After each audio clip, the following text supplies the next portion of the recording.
So you guys can see that if you share something. Okay, perfect. Hi.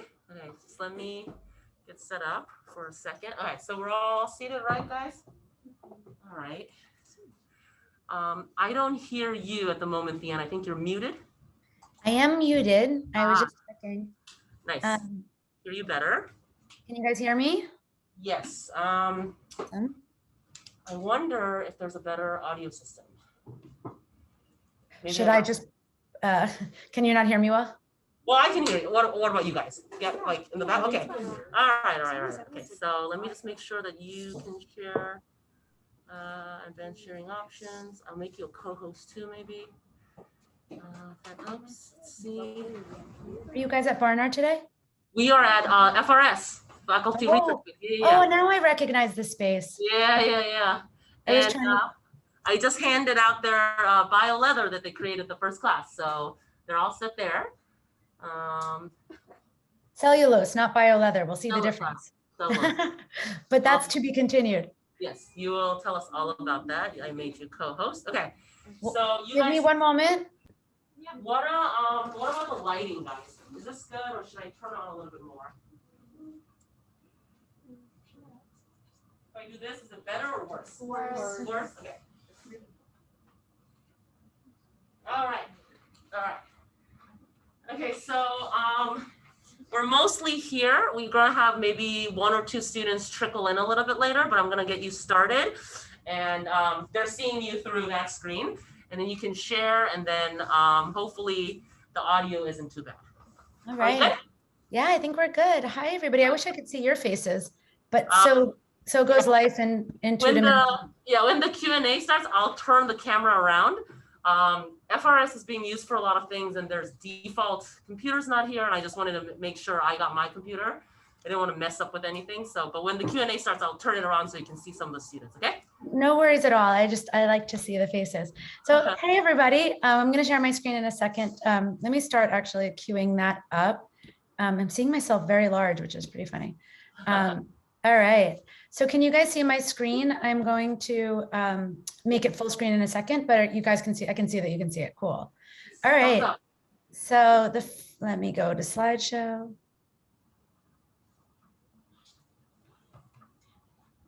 Cool. All right.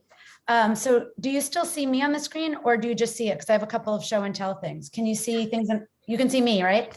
You, and then we can see the screen as well, the shared screen. I'm trying to make this in the same plane as my face. So the blur behind me is a little bit tricky.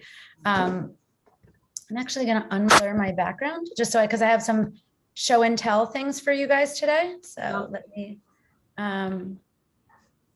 just unblur my background. All right. So now you can just see it's a bunch of plants, I guess. All right. It's super nice to be here.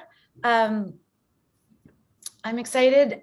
So I was supposed to be at your very first class, but I was busy bringing this little person into the world at the exact same time as I was supposed to be, actually some hours before. Professor Wang reached out to remind me about the day, and I said, oh, actually, I'm in the middle of something. So now I'm here at the last class, but I'm so glad that it at least worked out. I wanted to talk to you today, maybe kind of an interesting finale about this really unique place that New York City is, where you're at the intersection of future technology and fashion and some of the world's most premier cultural heritage museums, and talk a little bit about how computing and data analysis can really fill in some of these really important gaps in understanding our cultural heritage, and where we were and how we got to where we are today, especially with issues of social justice and climate justice and the environment, and how sometimes, data analysis and a bunch of concerned citizens can kind of pave new ways to redefine our relationship with each other, our planet, and materials. So you guys have your bio, you probably recognize this beaker. I wanted to talk to you a little bit today about something called the Anthropocene, which is the proposed geologic epoch that we're in today, that has humans as the primary drivers of planetary systems, which is absolutely crazy, because that's 1 second before midnight in a 24-hour period, humans stepped on the scene. And in that time, they have disturbed planetary boundaries to the point that one species, us, is a force on order of volcanic eruptions and meteor outpourings and major climate catastrophic events. And some of you at FIT may not be surprised, or maybe will be more surprised, that the fashion and textile industry is actually a leading cause of the environmental decimation, as well as the social justice violations throughout the world right now that are creating really big imbalances, especially indigenous injustice at the expense of the environment. So the fashion industry itself is responsible for 10% of the total global carbon emissions. It's the second largest source of global water. Up to 20% of global wastewater is caused by dyeing and tanning and finishing agents in the textile industry. And it's the leading source of microplastic pollution from synthetic textiles. And despite these huge manufacturing impacts, every second, the equivalent of a truckload of clothing reaches a landfill. Now, they not only reach a landfill in the US, but US landfills are overflowing. And this is part of an issue that's referred to since 1989 at the UN summit, where the African nations coined the term waste colonialism. And that's where countries in high GDP global north produce materials without pollution controls or basic fair working conditions or safe working conditions that are consumed, or and sometimes not consumed at all, just move through the supply chain, and they end up again in the global south, where they wreak havoc on the environment as well as the local economy. What you're looking at on the right is Kantamanto, Ghana. 16 billion pieces of clothing a week arrive in Kantamanto.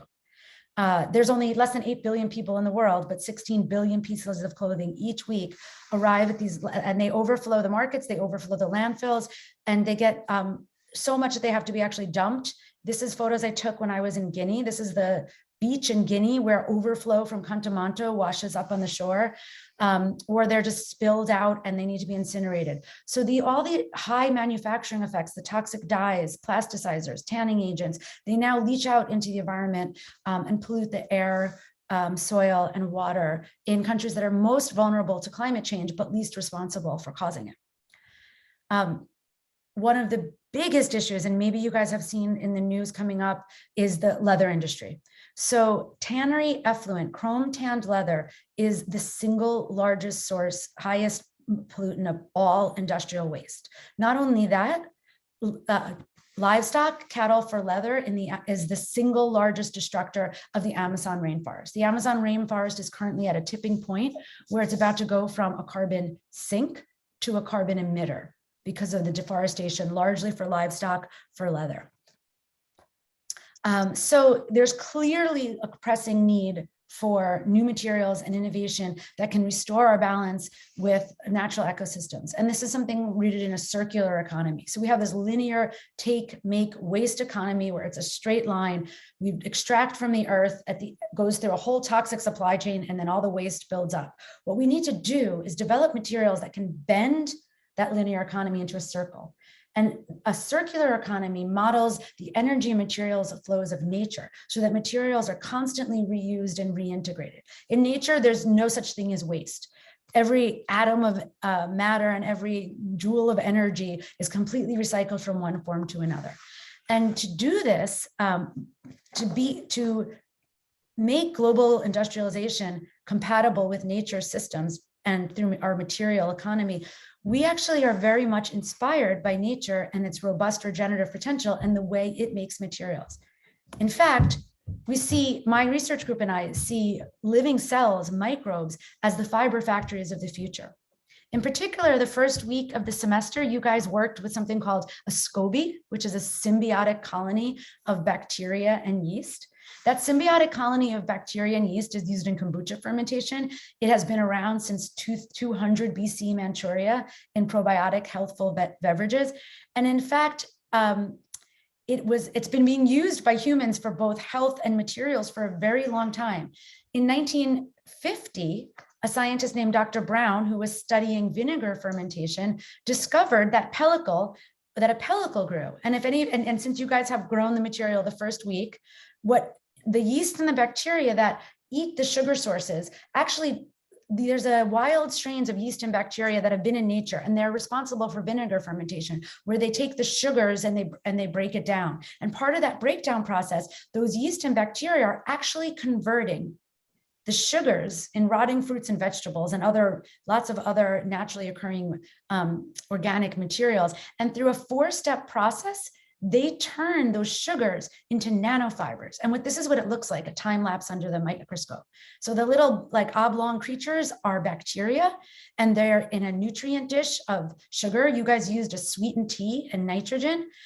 And what they're doing, those lines that you see are pure nanofibers of cellulose. So really, really high value product that they simply make as part of their natural metabolism. Not only do they make this as part of their natural metabolism, but they can use, oh, okay, it caught up.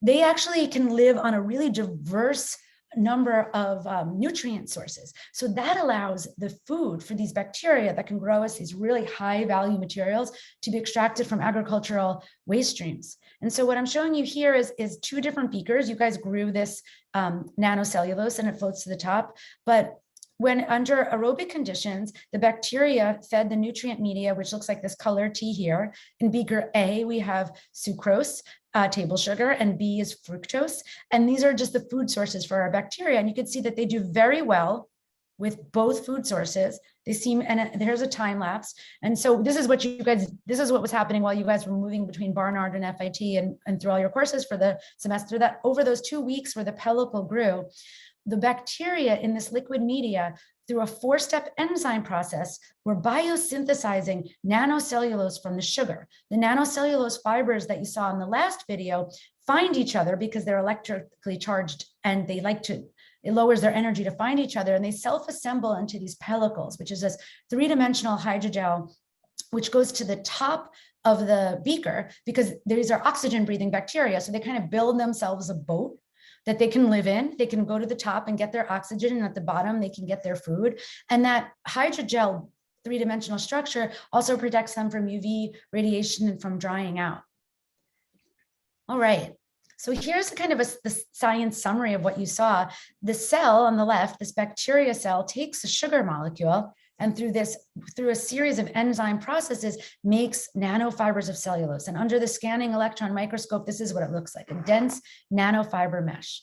And despite having being identical in chemical structure to plant cellulose, like the cotton you might be wearing in your clothes, there's some unique differences that make it a really, really promising, sophisticated material for future biodegradable high performance textiles. This nanofiber network can be it's a non-woven, it's straight away like a non-woven material. It has super high degrees of tensile strength, and you can control its physical properties during biosynthesis. For instance, you could add a bioplasticizer to make this more stretchy. You could add color to this to make it colorful. You can do all sorts of things, and you can also do green chemistry processing. So this is an opportunity to use bacteria as a future fabric factory for our clothing and our materials, because it's a rapidly renewable, high purity material. In fact, in a bioreactor, so if you scaled up your beaker to a 500-meter square volume bioreactor, so that's pretty big, it would take up most of my kitchen, in 22 days, you would get cellulose of higher purity than over 7 years in a huge area of land from eucalyptus. And that's also without the large land and water and other impacts of using land for textiles. Right now, we're at a tipping point with climate and ecosystem stability such that every kilometer of land we use and liter of water we use for textiles is at the expense of meeting basic human needs around the world. So this microbial cellulose that you grew in your beaker can be the basis of a circular material economy, which is an endless recycling of matter and energy by feeding bacteria sugars derived from waste streams. So I'm going to pause here because, where am I going to start? I'm going to start here, but this is a loop. So anywhere on the loop that I start, I'll wind back up at. And that's because at every stage, this is there's no waste, there's no byproduct. One thing becomes another thing. So here we can say that we can have byproducts from the sugar industry. When I was doing this, I used my spent coffee grinds. And if my son didn't finish his orange juice, I purified it, I pasteurized it and fed it to the bacteria. So you can use all sorts of byproducts from agro-industrial waste and extract those sugars, feed them to the bacteria that spin pure cellulose. You guys used beakers, but if you made the vessel what you grew your cellulose in the shape of a pattern, that would enable a zero waste pattern. And then it could be processed. This is the missing piece that you guys did not do. There's a huge need for green chemistry processing to avoid that chrome tanning and all those plasticizers and finishing agents that render textiles so toxic.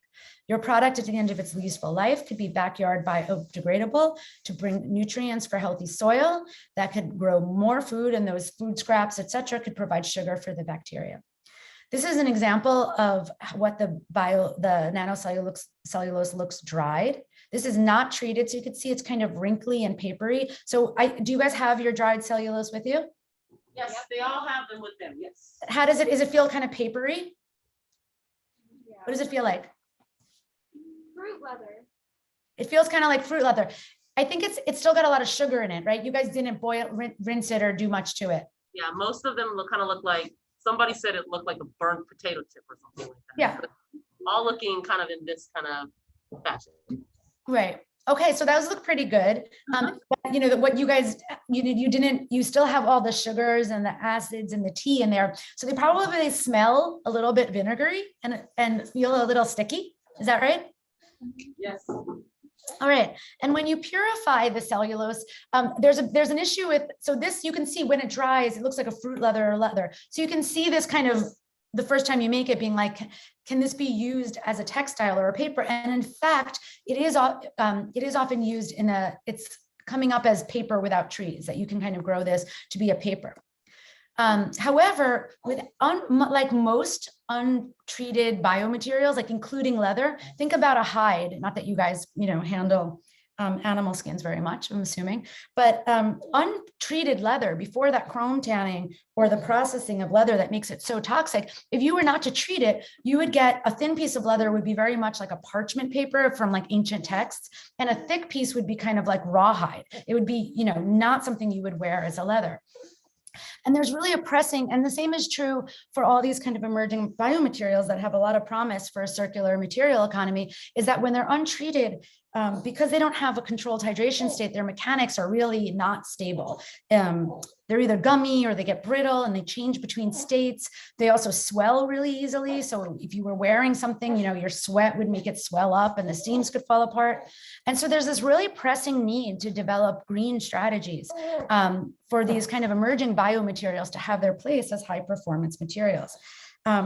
And I don't know if you guys are familiar with like cactus leather or the apple leather or some of these mycelium leathers, et cetera. Are you guys kind of been hearing about these new alternative bio leathers on the market? Or trying to... Some people are not. Thumbs up.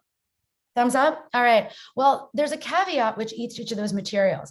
Like for instance, the mycelium leather is treated with traditional tanning practices. The cactus leather is actually a significant percentage of polyurethane. So it's kind of a biomaterial cut with a plastic. So you have your microplastic problems, or it still uses traditional dyes and finishing agents. So there's this huge pressing need to kind of develop new strategies to make emerging biomaterials be as functional and aesthetically pleasant as existing textiles without the toxicity. But for millennia, indigenous societies around the world have been creating high performance, durable leather that was pliable even after getting wet through processes like brain and smoke tanning. And this dates back to, as far as we know, our last written record was Otzi the Iceman. He was found perfectly preserved under the ice. And his shoes that you see here, there was DNA processing, and it was found that they were fat and organed and aldehyde tanned, so essentially brain tanned. And the same is true for our historical paintings. So some of these, so this is a painting, it's a painting from this says the 19th century, but it should say the 16th century. 16th century, it's believed to be from Taiwan. It's a hide painting that is tanned and colored with natural pigments. So it's really a big issue in kind of cultural heritage and arts, and especially at these prestigious museums, is figuring out how these materials were processed. Is this actually a Taiwanese painting? It seems to be on deer skin. Did it come from Dutch colonizers? Is it one of their techniques? And so the origin, something that's really interesting that kind of combines this future of biotechnology for materials and cultural heritage, is that the processing of how how brain and smoke tanning worked is really unknown because the records are really sparse. The materials are biodegradable and we don't have a lot preserved. And the ones that we do have preserved are really important pieces of our cultural heritage. And so they're in museums. So it's very hard to do a whole bunch of analysis on these techniques with the sufficient statistics, data with the sufficient statistics to say kind of clearly what's happening. However, inspired by these ancient techniques and the ability to produce high performance biomaterials, we look to see if we can kind of adapt some of these practices to our bioleather, to make a bioleather. And it turns out that something that there's not a lot of scientific data on, but we do know is that the brain in animals that's used to tan them is very high in something called lecithin. Lecithin is currently produced today as a byproduct of the edible oil industry. And that lecithin has one side of it is water loving or hydrophilic, and the other side is hydrophobic. And it's believed that the hydrophobic side, the lipid, the acid, the fatty acid side likes to go towards the leather. It interacts with the collagen in the leather, while the water side in an emulsion will go towards the water. And this allows this material at a molecular level to be something called cross-linked into a hide. Sorry, our little friend is waking up. So I'm going to probably be bouncing for the rest of this class. I hope that's okay. But inspired by this, we wondered, would this work on microbial bioleather, which isn't leather at all? It's actually cellulose. And we were encouraged to do this because although, so here's our lecithin molecule, one side is water hating. It's got a bunch of oils, which if you put oil on water, they separate. And the other side is water loving. And this microbial nanocellulose sheet that you made, those nanofibers have these water-loving end groups that stick out. So we wondered, could we actually apply a plant-based version of the brain tanning to process our bioleather into an actual, our nanocellulose into a functional bioleather that could replace the toxicity of leather and leather alternatives. So here was our process. On the left, we grew these really thick sheets of nanocellulose, big sheets of them, prepared a plant-based lecithin emulsion from plants and seeds. We actually went so far, this is my old backyard in Flatbush. My students came over and we smoked the hides and we smoked the nanocellulose, and we were able to make these bioleather products, which you can see it has similar color, but it's really flexible. It's really durable. I've hung my 10-year-old son off a sheet of this and swung him around. It doesn't break. And so what we see is this is really a basis for a circular material economy. All right, so I don't want to bore you guys with tons and tons of science, but I do want to show you the importance of statistics and data and how we arrived at this. So what we found out was, if you look here at sorry guys, I'm just going to take a bouncing pause. I hope you understand. I'm just going to bounce for a minute. All right. So, what I wanted to show you is these are the images under the scanning electron microscope. We have one of these at FIT, but something I want to bring your attention to relevant to your class is the fiber diameter here and the N equals 100. Have you guys gone over statistics and data and error bars in your class? Can anyone guess what N equals 100 means? We haven't done that. Oh my God, come on. At least Some version of it, no pressure, but let me lower the lights here. Some version of it, can you guess what N equals 100 when it comes to getting accurate data would be? What? It's a sample size. Okay, so one student said it's a sample size. Yeah, it's the reproducibility, right? So you can look at something once, get one number, look at it twice, get a totally different number. Which one is it? You need at least a third data point, right? To just see which is the outlier. Ideally, you want 5 data points. But when you're looking at complex systems, the more replication you have, the better your statistics, the lower your error bar, the higher the certainty you can find out what's going on. And that's really, really critically important for something when you have like, this is a potential material breakthrough. How can we translate it to all sorts of systems so that what we think is happening has impact at scale? And so N equals 100 here, what you're looking at is the fiber diameter under the scanning electron microscope. And what you basically see is that between the tan sample and the original sample, the fiber diameter doesn't change so much. But what you can also get out of this is that you can look at the chemical analysis. You can look at something called, you can hit it with x-rays. And what we find is even though the fiber diameter doesn't change that much, that lecithin, the phosphorus groups in lecithin stay in the material, not just in the bulk, but all the way through. And you have 4 times the amount of phosphorus than in the untreated samples. What you also see, again, for all of these samples, I'm going to give you our values. Sorry, guys. Oh, that's all right. All right. So what you're looking at here is the mechanical testing. You've got the stress versus strain. That means how much you're pulling on it. So remember I told you I hung my older son from it? That would be the stress would be the force applied his weight, and the strain would be how much it stretched. And similar to unprocessed leather or paper, right? You can have different, it's really unstable. So you'll see the black curve is, and we had to do a lot of statistics. We had to collect a lot of data because when we first started looking at this, it was very hard to understand what was going on. Because if you look at the black curves, MC1 is really strong. It can take a lot of stress, but it breaks really quickly. It can't handle a lot of strain. It kind of goes up and right back down.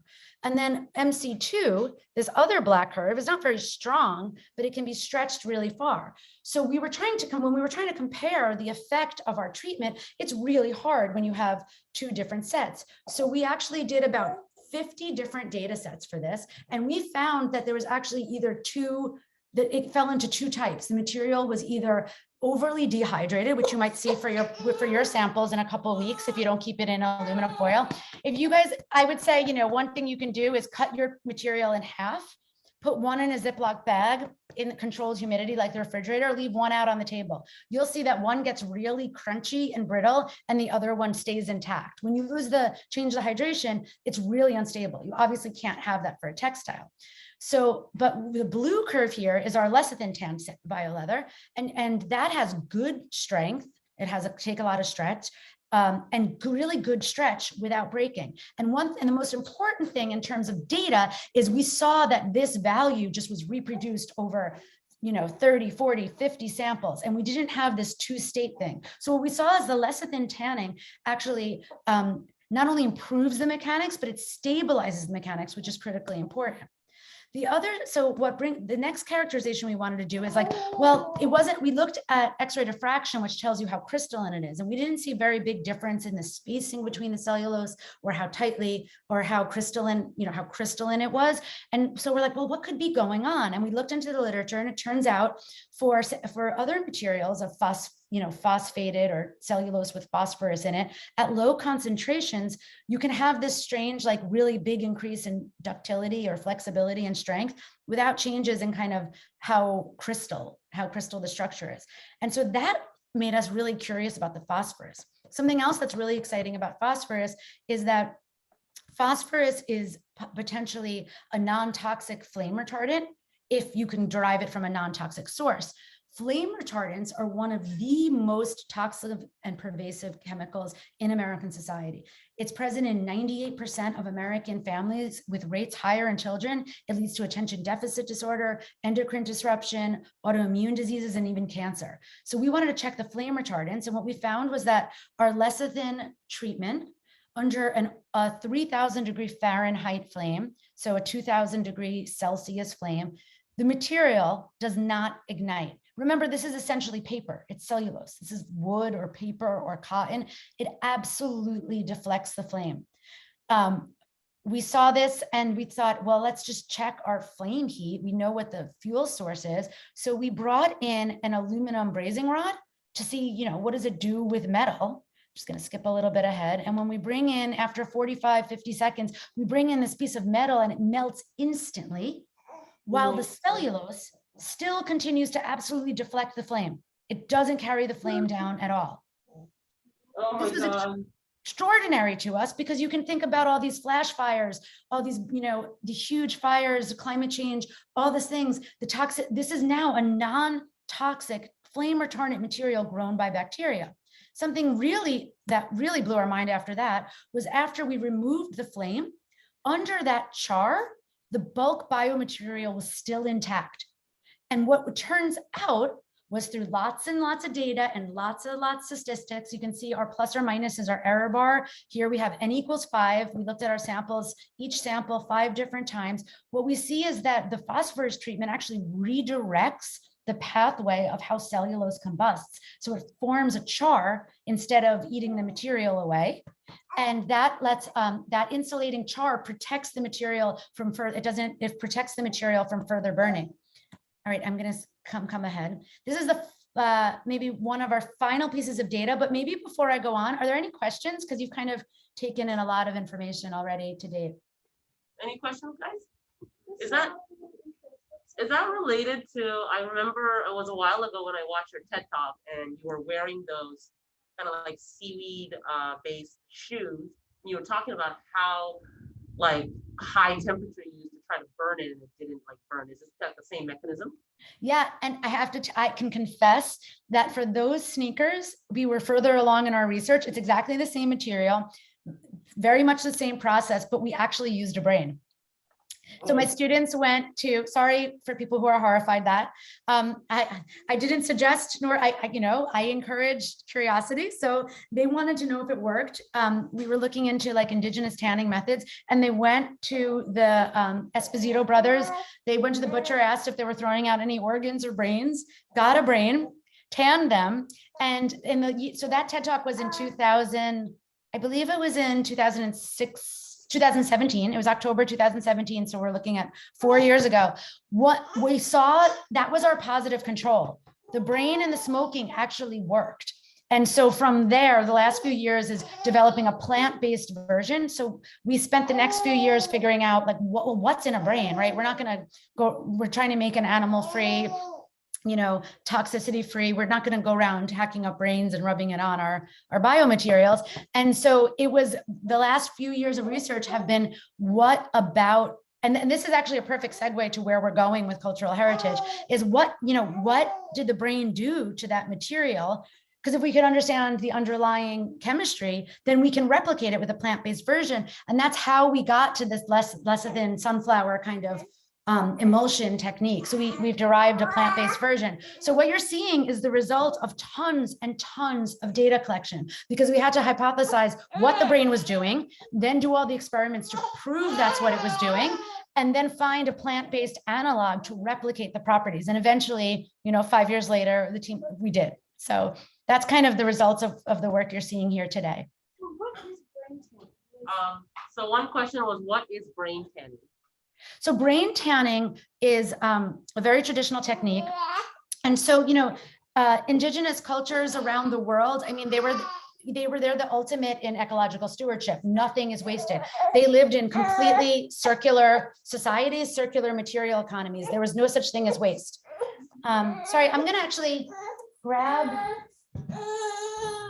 Give me a moment, guys. I'm sorry about the baby. I'm formally on maternity leave this semester, but I wanted to make sure and chat with you guys. So if you don't mind some bouncing, I think we're good to go. All right. So sorry, what was the question? What was the question? Brain tanning, and then you were So talking what is brain about tanning? the whole cycle of indigenous. Right. So if any of you guys have watched Alone, you've probably seen somebody do it. But when traditional indigenous society is rooted in ecological stewardship and ecological knowledge and deep ecological science. And what they would do is after killing an animal, they would eat the meat, skin it, dehair it, and they would use the brain and the organs to tan it. And then they would, over the fire, smoke the hides, and the aldehyde from the carbon from the fire combusting would actually lock in the tanning. So brain tanning is this ancient technique. That's what Otzi the Iceman had for his clothes. It's this ancient technique, but it's not well understood. So that's why this was such a peculiar challenge for us. And I am going to jump ahead to the punchline, but that painting that I showed you, the techniques developed here are currently being used. I'm going to go view slide.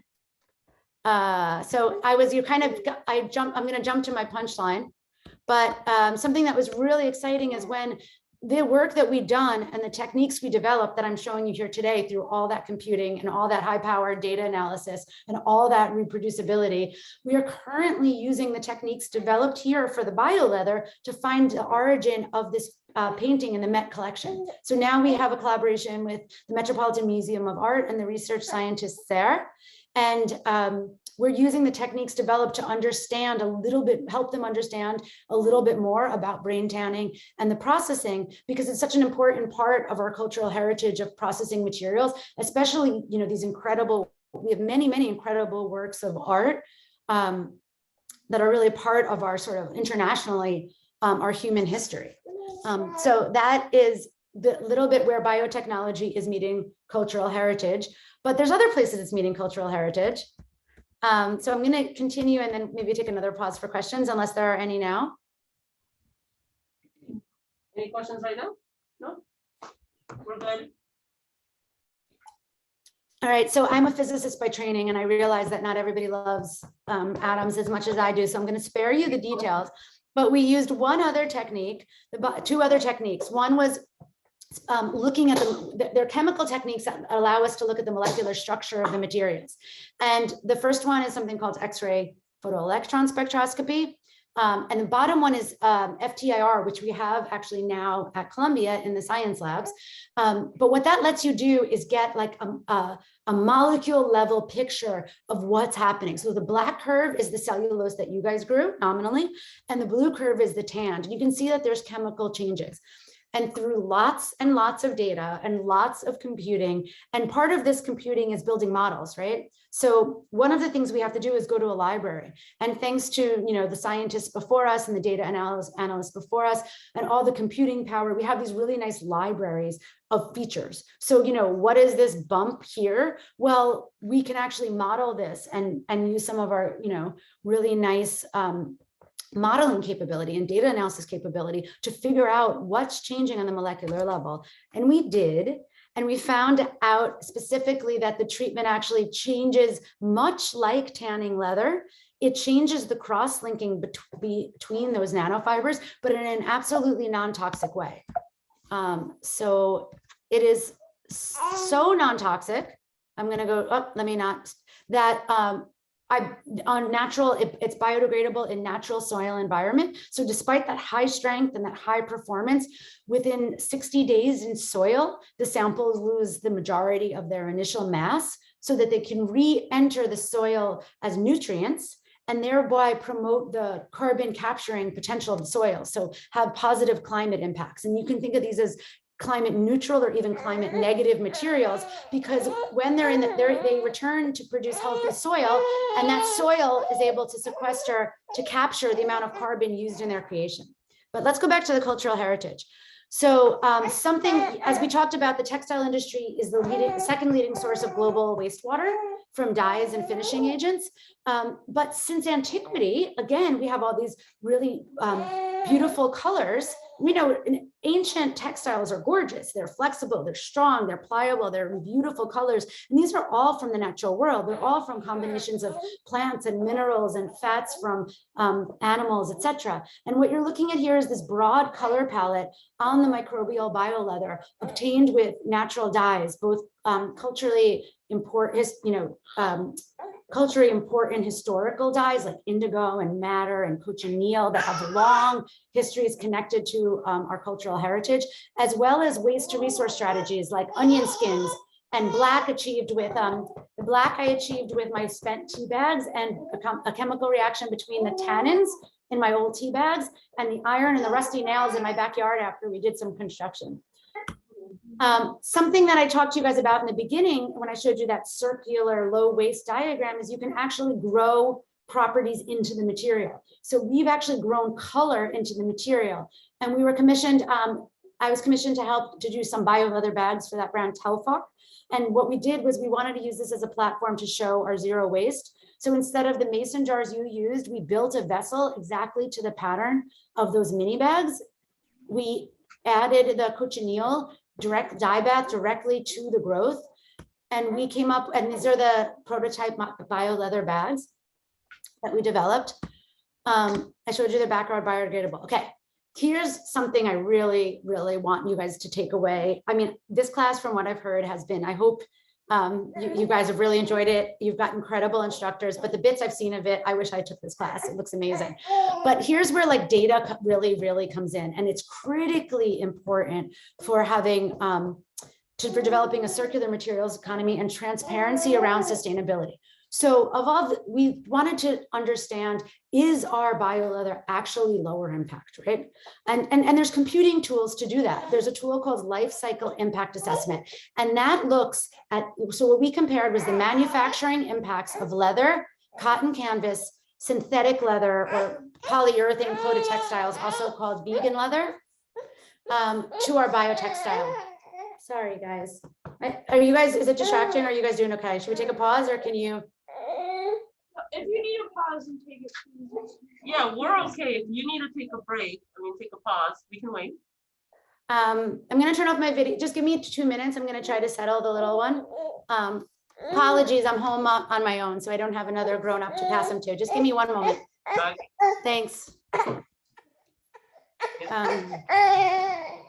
can, oh, I can turn off. Oh, and so there's a Caroline, your cellulose, not called bioleather, I guess. This is yours.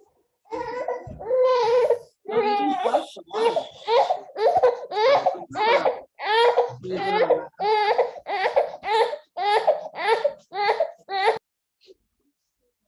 Maybe I can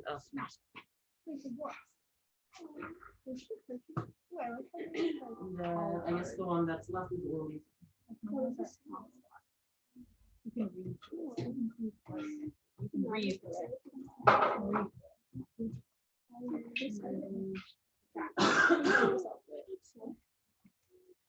Just Pokemon Go get it. It's so good. It's yeah, because there's like everything here's on. It's true. Oh yeah.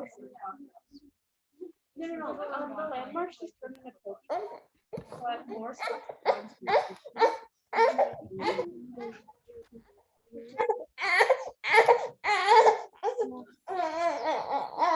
Hey, Actionelle. Leo's screaming during my class. It's gonna be me in January. Well, I have to give a talk. I better make sure I have somebody to. Hey. So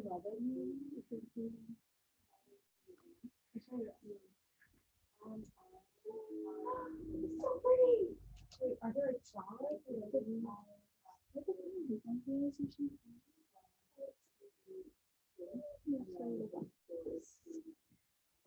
It's just a dressing.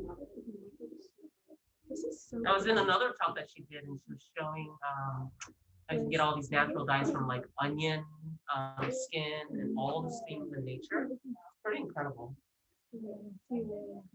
I never even thought about that.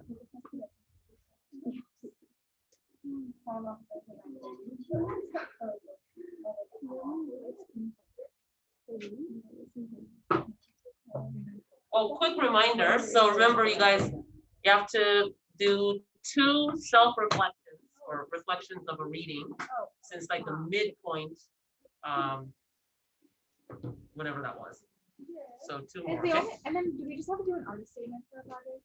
Oh yeah, and then we'll talk about that soon. So you'll have, I'm wondering if you guys want to, oh, there he is, have a title for your piece. And then obviously you have to have a legend, like an explanation of what the piece is or what you're inspiring to do. She just take me a little moment. Yeah, we definitely need The baby's like crying. Oh, so good. I don't know. You look like you like left the house, like ran away from home. I don't know. Do we want to like relate it to what the actual thing is, the concept of the movement? Hi, guys. Okay, guys, I think she's back. I'm sorry. Thank you so much for your patience. I really wanted to catch you this semester while on maternity leave. So my son Actionelle is currently my sidekick for this class. So he's my TA. All right. So this is really the last big bit of data I wanted to share with you. And I think something that really drives home the importance of robust data analysis and methods and saying, this is what we did, this is how we did it, this is how many times we did, and this is what was compared. And this is so critically important because, you know, in this wave of greenwashing, you know, everyone's got the most sustainable material ever, but how do you know? And this is through data and computing. This is how you know. And so what we see is that on the top compares the total impacts across all the environmental impact categories: acidification, carbon emissions, creation of dead zones, pollution, toxicity, et cetera. And then it's broken down. So then, and this is also something that's really, you can also break this down into the human toxicity. And what you see for the cow leather is that it's by far got the biggest impact. But here, what we're just considering, because the data set considers hides a byproduct of the meat and dairy industry, which is really not exactly, at best, it's a co-product, but so be it. That's what the data set assumes.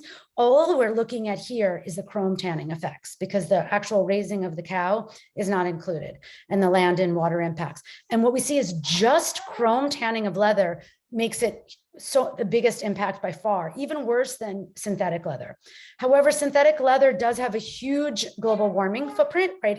It's plastic-based, fossil fuel derived materials. And what we see is that the material that we grew in the lab and processed with the lecithin has a factor of 10 reduction in total impact, as well as carbon impact. But what we can do now is, be through this data, break the data down even further. And that's what you see on the bottom. The size of the donut reflects the total impact. And then this is what contributes to that total impact. And when we look at our bio leather grown in the lab, processed with the lecithin treatment, we see the biggest impacts are actually non-carcinogenics. HAA is hormonally active agents. That's like endocrine disrupting chemicals. And that's from refining the sugar. So what we did in the next phase is we used sugar from waste streams to lower that impact. And even better, we actually created, we decided to see, can we use our same processing parameters, the science we developed, and apply it to the big waste streams from kombucha, or side streams? Because when you grow kombucha, you get that layer of nanocellulose on top. And we did, I started working with a local kombucha brewery. We purified the material, tanned it, colored it, and we found another order of magnitude reduction environmental impact. So it lets you identify the biggest impacts. And if you're honest about the biggest impacts, you're honest about the biggest opportunities. And so we're putting all of these pieces together, using waste sources to feed the bacteria, using the nanocellulose from the kombucha brewery, using natural dyes from waste streams. The next thing we did was we were challenged by the UN Office of Partnerships, Swarovski and Slow Factory. And I was paired up with New York City brand Public School, Dowie Chow and Maxwell Osborne. And we created the first ever biodegradable single material, except for the cork sole, bio leather sneakers. And these sneakers are currently on exhibit. They just arrived in Switzerland. They've gone on a trip, so they have now their carbon footprint went up because they took an airplane. But they're in Switzerland now, and they're about to be displayed at the Weiss Academy for Nature in an exhibit on circularity. So this was really, really exciting. And something that it reminded me of is that when I was at a conference with the curators at the Met, the curators at the Met who said, you know, these materials aren't in museums. One moment.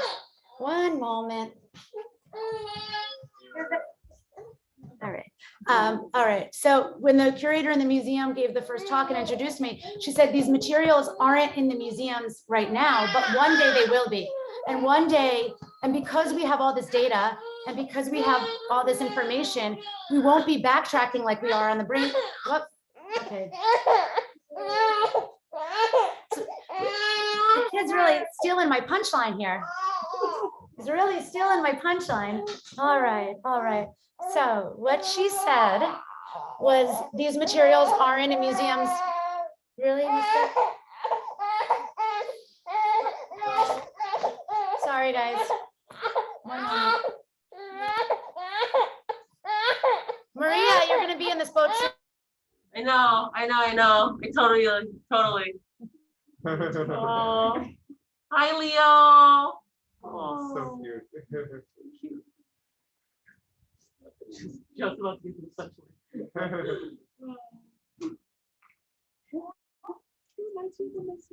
That's so cute. Is this stuff from the class? It's from, I think it's the Arduino class that James and Mo are teaching together. It doesn't look like it, it's like Threadboard and the Arduino. Yeah, that's cool. What department is that listed in? It's listed under, I think it's under Creative Technologies. That's Sandy.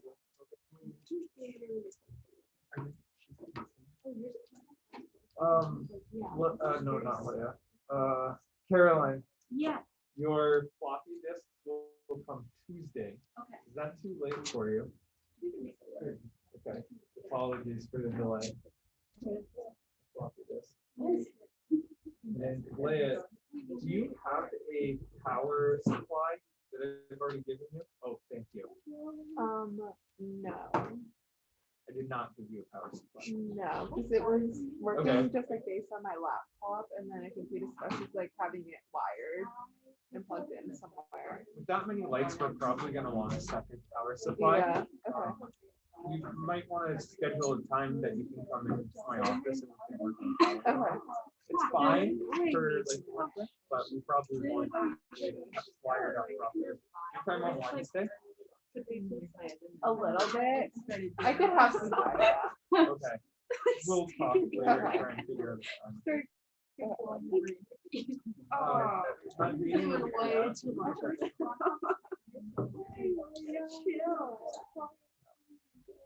And Brandon, I might be able to get those pedestals for you. Oh. I got connected to the museum people here, Oh, wow. and they're gonna look That'd be for, amazing. right? So it was first exhibition department, then to this lab tech guy, and then he placed me with museum people. Yeah, and then so he asked exactly how many, and I gave the inches and what we're looking for. He said, I got it. Well, I don't know what that means though. But he's like, okay. All right, guys. Guys, Oh, guys, okay, we're ready for the punchline. Okay, so I found a neighbor Oh, who's currently bouncing the baby. But Maria, you're going to be in this situation soon. This is why you have maternity leave the first 3 this is my months. preview. Yes. Okay, so let's go. I'm just gonna slide this over to keep this simple right here. All right, so we made these sneakers. They're currently on exhibit, and we gave them when we were introduced about the project. One of the research scientists at the Met said these materials are not they're not currently in museums now, but one day they will be, and now they're on their way to an exhibit. And so, what's the difference about them is that we'll have all this data. We'll have this like record to reproduce it. And what occurred to me after that is that, when I started talking to you guys today, however long ago it was, we talked about the Anthropocene and how humans are just completely changing the geologic record, right? Rather, we're going to have fossils of all the species that went extinct during this time. We're going to have, records of the acidification. But really, something that's really crazy is that our artifacts in our geologic timeline in this last 50 years are going to be plastics and electronics and toothbrushes and the flip-flops that never go anywhere.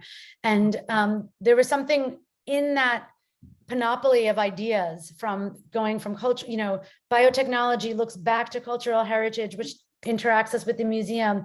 It made me realize that, through green chemistry and biotechnology, but partnered with protecting biodiversity and partnered with taking lessons from nature and taking lessons from traditional communities, rooted in ecological stewardship, we might be able to define some pathways where our materials go back to the earth as nutrients rather than poison. And in our fossil record, we have records of abundance because these shoes became nutrients that came into, the rainforest, and the rainforest sequestered the carbon. And hopefully we can, through thoughtful decentralizing the human enterprise and looking to biodiversity for inspiration and diverse cultures for inspiration, we can have some of our material objects vanish and have a much more important historical record in the archive in the museums. And you know, let's tip our hats to computing for helping along the way. And for you guys, thank you for your attention. Thank you so much for your patience. I wanted to acknowledge nothing happens without a team. So this is the team of scientists and designers. You might recognize some of your friends at FIT. So this work was a collaboration between engineering students and fashion design students and bespoke shoemakers. So thank you so much for your time. And now that we have a little bit of quiet, I hope we can have, if you're interested, we can have a little discussion. Yes, so I'm gonna try to turn this around so you can actually see the class this time. So I guess this is not necessary. If you have any questions, guys, so we have a small class here. This is also FIT and partly basically Columbia collaborating. Can you see? Say hi, Oh, you guys are from Barnard. You're from Barnard, yeah? Barnard and Yeah. FIT students here. Yeah. Okay. Got a good angle, guys? I can't see anything. All right. Any questions, guys? 1,000 thanks for your patience. I hope you enjoyed a little bit of the background and what you started the semester with. Do you guys have any questions? Oh, I have one. It might be. Oh, sorry. Go. Should I just ask? Go. Okay. So I just want to know like what the future looks like for this technology, because obviously I think it's great that it's sustainable, and I know there's like other processes that go into it aside from what we did. But like, how feasible is this compared to just like the traditional animal hides and stuff? Yeah, so this is a disclaimer, and not to steal the thunder from what you did in your class, but what you guys did was just kind of, we wanted to show you the basics. What you have in your hand is not bioleather. Oh, that was gonna be my question. You said not to call it that. Well, yeah, so that was the beginning of the class. So what you have in your hand is nanocellulose with a bunch of sugars and acids and tea and stuff in it. So it feels like a fruit roll up for a reason, because there's all these kind of like sugary things in there.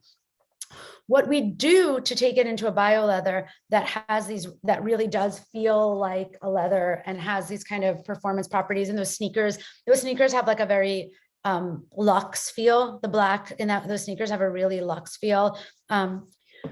It's first, the material has to be purified, which is not, it's still green chemistry, and then tanned. It is actually very scalable, because if you think about the basis for this, and this is why Maria and I wanted to have you guys do the fermentation, what you're doing is fermentation. It's an ancient technique. And fermentation is used for sourdough, kombucha, beer, wine, pharmaceuticals. It's a pretty mainstream scalable technology. So how you would do this at scale is, instead of having mason jars, you'd have a bioreactor. And the bioreactor would control things like the oxygen flow and the food to the bacteria and all the conditions, so that it would be grown really, really, really at scale. And so that's why I wanted to show you guys that statistic, that a 500 cubic meter bioreactor, which is, like the size of maybe this large room I'm in or a little smaller, can grow as much cellulose in higher purity than 10,000 meters squared of land from eucalyptus trees, but you're not cutting down trees and you're not doing all the processing. So plant-based cellulose is full of lots of stuff like lignin and pectin and hemicellulose, and you need really harsh chemicals to pull it out. So the process is actually, in fact, scalable. We actually submitted, the Columbia University submitted an international patent application on our technology, and we've been contacted by a number of luxury brands to kind of work on scaling it. And my latest understanding is that the patent, the technology is being licensed to a company that will work on scaling it and hire a team to scale it. So it's comparably scalable to the mycelium leather that you see maybe Bolt Threads and Milo doing. I think a big barrier to market is just sort of, kind of acceptance of alternative materials and their performance, and that work that needs to be done to take something that you have in your hand right now as an introduction to something like the sneakers we made after working on it for 5 years. So there's like that kind of, as you guys probably all know, like you care how hand feel is an essential characteristic to your textiles. And that can be programmed in while you're growing the material. And by processing after the fact, but that's something that really needs to be tailored for a textile application versus like a construction or an insulating application, etc. Does that make sense? Mhm. So in terms of technical feasibility and scalability, it's the same infrastructure as pharmaceuticals, beer, wine, sourdough, etc. Maria, I'm going to let you field questions and I'm happy to answer. I was actually wondering about, so in terms of the linear economy and talking about sort of like environmental injustices and like how like the countries that have the most impact on like emissions and on waste like take advantage of the countries that have the least impact. So in terms of like workers and in terms of like just like completely taking advantage of like those spaces. So like the nations that first like spoke about like these environmental injustices and like you mentioned like African nations, like what is being done to just like kind of like in to also like show like to pay respect and like to also like include them within these processes, or like how does this work that you guys are doing either impacting or taking their voice into perspective, or like what are like, because I think one of the Vogue articles mentioned like that one of your projects like included like like people from a low-income community in New York City to like help work on it. So I just want like to Oh, I think that project, okay, so this is like a multifaceted question and answer, and it's a really good one. So I think you can't talk about climate without talking about social justice. I mean, they're absolutely intertwined for the reasons we've discussed earlier. I think you're thinking about the Mara Hoffman Custom Collaborative within Ngozi, where they had women kind of either had been in jail or from communities where it was just marginalized communities in general, especially women and especially women of color, where it was sort of skills to enter the marketplace. And I have engaged, that's huge. So we have a whole natural dye project where it's like, you're respecting traditional knowledge, you're giving some basic skills, there's a knowledge transfer, and then there's pathways for greater equity. But I think personally, there's a lot of layers to this. And we're really unfortunately still at the education stage to make change here. I mean, what has to happen is, you see China saying, we don't want your recycling anymore, right? Great. Like, because then the US has to be responsible for it. But now it's going to countries that have lower regulations or poorer countries that, need to have some income. And so that's always going to be an issue. And I think that was a big aspect of the COP26 summit, was that of climate justice, which is going to be critically important. Personally, myself, because the technologies I develop, I will not work on scaling it unless part of that supply chain is either redirecting funds to organizations like Seeding Sovereignty, Indigenous nations, First Nations, frontline communities. Their material has to be, if you're going to make a composite, that's got to be sourced fair trade. So this is something that I uphold the standard to for scaling technology, right? Because there's been a lot of commercial interest in scaling some of the technologies we've developed across FIT and Columbia. But a lot of it has to be that transparency. I mean, where you have to think about where your things come from. So a linear economy is fundamentally rooted in colonialism because it assumes access. It assumes access to other people's land, which maybe they don't consider even their land because they don't have an ownership relation. They don't have that land relationship. But a linear economy from the high GDP countries is inherently colonial. It assumes access to produce things without health care, climate care, pollution, any regulations. And then it assumes access to disposal in the global South. A circular economy, it starts to happen when you have to be responsible for where your things end up. So you can make a lot of things and send them away. And if don't have to be accountable for where things end up, there's little motivation to change that. But I think a big, going across policy and entrepreneurship and where all you young people are now is that fundamentally building in responsibility for the entire life cycle of a product. So if these shoes are made by Prada and they're leather, where was the leather sourced? Was it sourced from the Amazon? What were the practices? And where does it end up? And if the company's not going to take responsibility for where it started and where it ended up, it's inherently rooted in injustice, and it's inherently going to have climate and social justice impacts.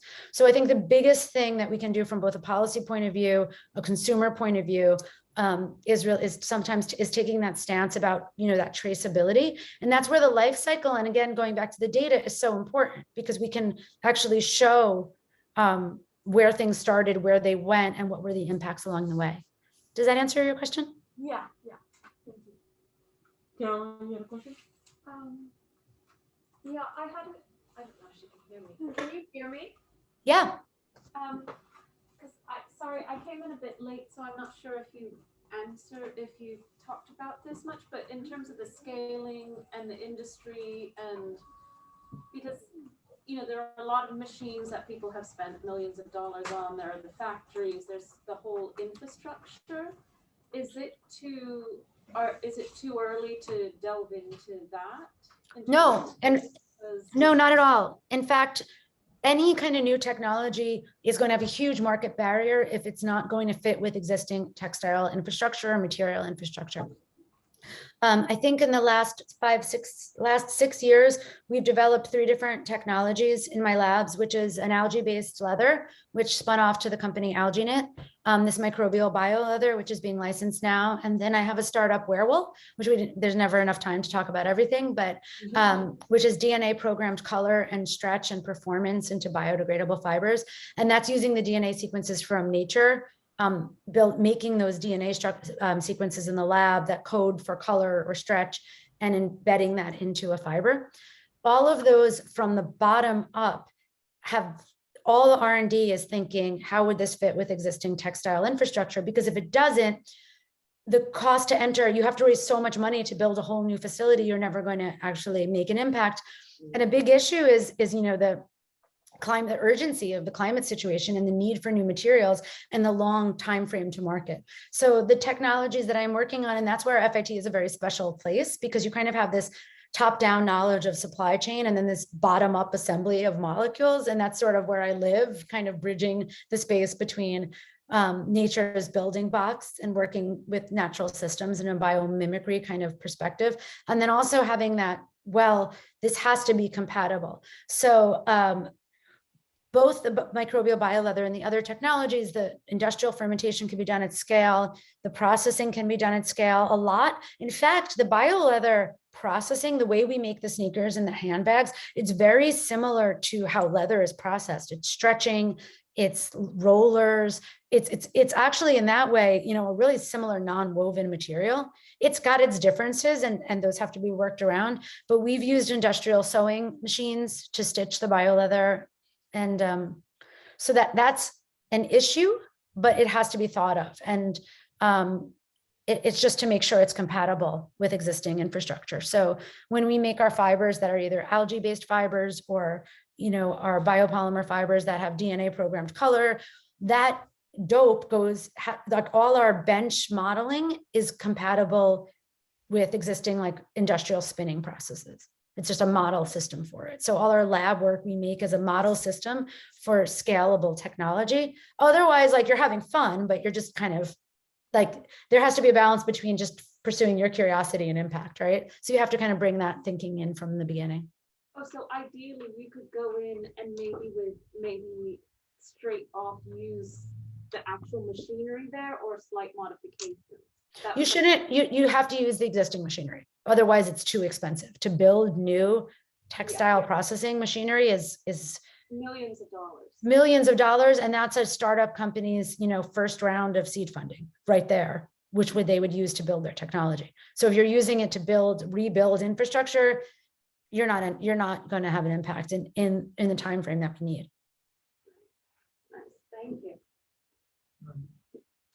Is it worse for the environment to actually build a biodegradable material? Because, like for example, it takes 20 years to offset the environmental impact of building a Tesla, even though it's an electric vehicle.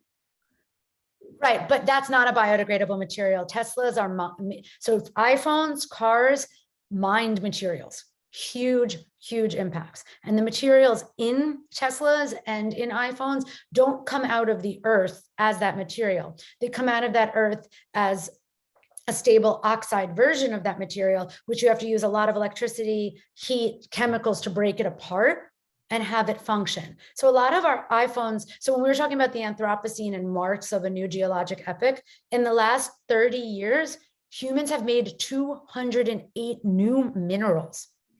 That hasn't happened in 2 billion years.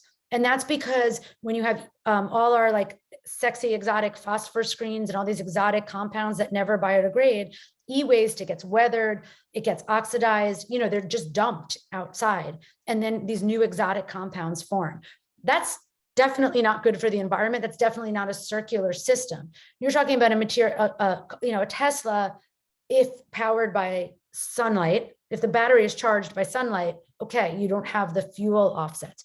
But there's an amazing How to Save a Planet episode. It's with Elizabeth Ayana Young. It's like, is an electric car actually better? And if you're buying a new electric car and you're charging it with coal-fired electricity, no, it's not better. It's basically not better. Maybe it'll be better in the long run. So, you know, if your electric car is powered by electricity from sunlight and you use it for a very long time, or you buy a few-year-old electric car, then you're in a good situation. And this is where, again, the data comes in, because you have to have like an apples to apples comparison of all these effects.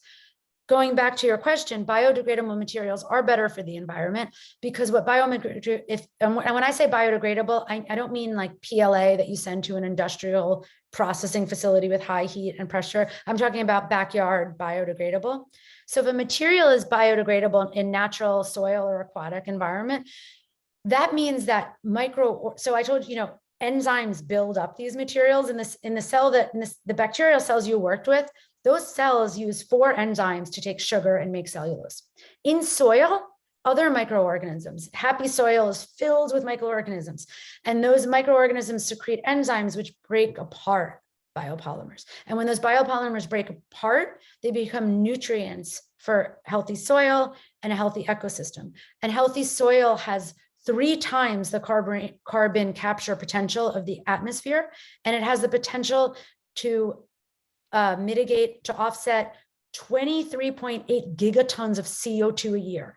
If we had regenerative farming and healthy soil with our biologically active land, we could get to that 1.5 degree Celsius goal for climate. I mean, that we need to avoid catastrophic effects. So healthy soil, healthy oceans, these are really, really good climate regulators. So when your materials are compatible with natural ecosystems and nourish them, you have huge carbon climate offsets and huge carbon capture potential.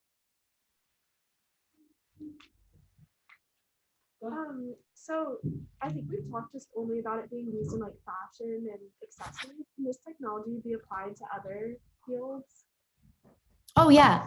So something that's really interesting about this material, and because of sorry, I'm charging my laptop, the shortness of time I didn't get into. So microbial nanocellulose, not what you have in your hands, but the purified kind of processed version. I mean, you have the building blocks in your hand, but it goes through some processing, has huge applications. It has enormous translational potential from biomedical engineering. So cosmetics, I'm going to just list them and then I'll give you guys examples and ones you're interested in. But the microbial nanocellulose is used in cosmetics. It's used in food. It's a traditional dessert in the Philippines called nata de coco. Have you guys ever tried it? It's like a sweet gelatin dessert, but the gelatin is purified cubes of the microbial nanocellulose with sugars in it. It is used in carbon capture technology. It's used in electronics and membrane technology for fuel cells and other electronics. Just to name a few, it's used in paper industry. So flame, you know, for rapidly for just paper, not from trees. But if you guys ever seen in Korea, Maria once gifted me a beautiful like care package from Korea, but face masks. Have you seen the face masks that are bacterial nanocellulose? They don't call them bacterial because nobody wants to wear a bacterial mask on their face. It doesn't sound good, but they call it like biocellulose. So biocellulose, it's like if you I didn't show you a picture of it purified, but it's like white and transparent and really hydrated. and it's used as a facial product. It's used as a stabilizing emulsion in desserts and foods. It has a huge number of applications. Something exciting that came out of the work we did was by having this non-toxic way to add phosphorus to the cellulose. Phosphated cellulose has huge industrial potential, from pollution remediation of heavy metals, from tissue engineering, etc. But current routes to get cellulose phosphated are really, really toxic. So this, we've just submitted this to Nature Materials. It's under review right now because it's also a pathway not only for building materials up through molecular assembly by microbes, but also green chemistry for a lot of different applications. In fact, one of my PhD students is working on this bacterial nanocellulose as a scaffold for human cells to replace the ACL. The ligament in the knee. You guys know what your ACL is? Like, ever ski, you hear someone tore their ACL in a ski accident. So microbial nanocellulose, once purified, because it's so biocompatible and it's so strong, is a really good scaffold for seeding mammalian and human cells.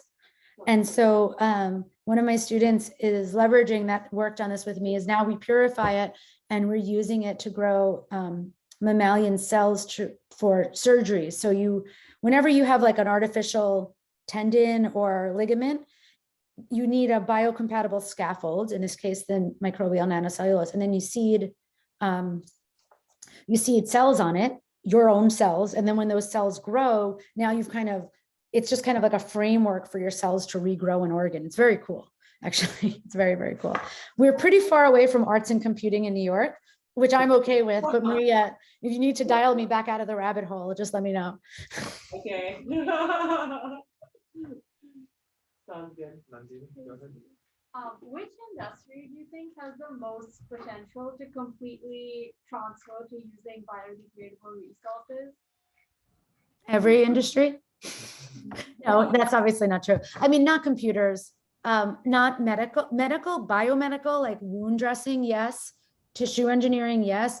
But so there's something we should probably clarify, is that like plastics became really pervasive because they're very, very useful. They're cheap and useful. So for medical procedures, syringes, I mean, there's all sorts of medical applications where single-use plastic makes sense because it's accessible, it's safe, it's affordable, right? So plastics also make sense in engines of cars because it's way lighter, and cars are presumably should last 30 years or more. And so if your engine's way lighter, you use way less fuel, so you have way lower carbon footprints, right?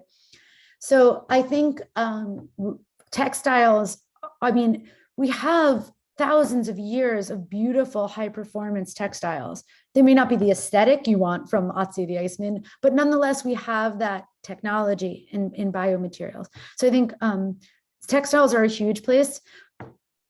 Textiles and biomedical might be the biggest places because biomedical engineering uses toxic solvents. So by using biodegradable materials and green solvents, you have a big impact, and you're always going to need, and human health and textiles. The reason textiles play such a big role is that we have a precedent of supporting huge global populations with natural textiles. It's connected to kind of traditional ecological knowledge. And now we have the frontiers of biology to push that further. The other reason textiles are a big area, again, biggest impacts are the biggest opportunities, and the textile industry is one of the most environmentally impactful industries in the world. So, you're looking at, if you look at where the big climate impacts are, it's food waste, which circularity and connecting food waste, the agricultural industry with the textile industry would close loops and lower impacts. Electronics are going to be pretty challenging, I think, for the foreseeable future. But I would say that biomedical applications and textile applications are where the biggest opportunities for biodegradable kind of biotech materials are right now.